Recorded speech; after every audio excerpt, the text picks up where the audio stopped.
A Channel 2 Action News investigation is exposing a local woman's horrible injury from a salon with a troubled past. A Brazilian wax left her bloodied and scarred.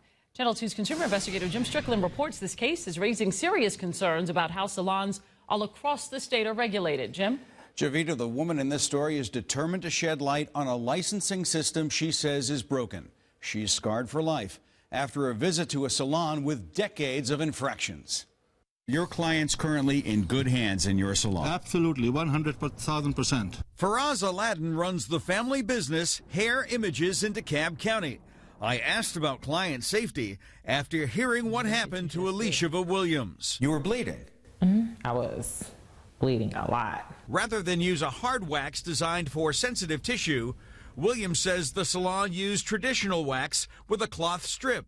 I had a cosmetology instructor show me the difference. If the strip wax was used, then it's easy to pull skin that you shouldn't have.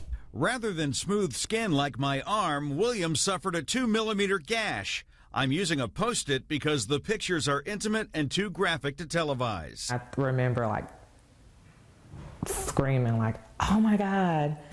Williams says this woman, Chaya Garong, did the procedure. Garong does not have the required state license. In a video deposition, Garong gave an under oath denial. I don't do the wax, so I don't really go to the waxing room. That's Garong last month waxing the legs of an undercover Channel 2 producer. She still had no license.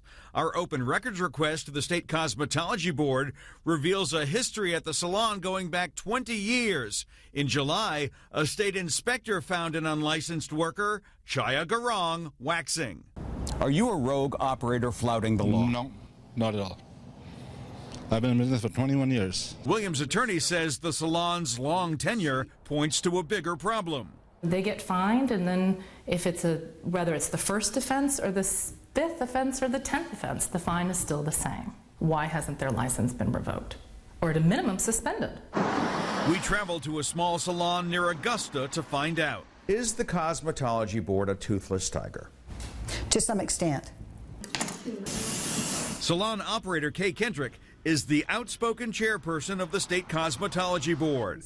She blames oversight that's overburdened. We have over 18,000 salons that we govern, and we govern them with 12 inspectors. Kendrick says an antiquated record system hid the fact that Hair Images was a multiple offender. They have no remorse or no hesitation to lie to us as a board. Kendricks revealed during our interview that the board has begun the process to revoke Hair Images' license. Under current law, it'll take months. It is very difficult for us to protect the consumers if we don't have more teeth in our laws. Hair Images will have a hearing with regulators and mediation with Williams. They need to be shut down. They really do. Over 20 years, we counted 32 violations and fines totaling more than $7,000. So, Jim, what can women do to protect themselves? What should you look for when you go to a salon? Well, in fact, we put together a list of some things that clients ought to look for when they're in the waxing salon. First of all, the license must be displayed, a current license of the technician. Hair Images had someone's license hanging on the wall that was 9 years old. The rules say the waxer also ought to give you a medical history form. They want to know if you have allergies and such. And also, she should ask to examine your skin for anything that could put you at risk.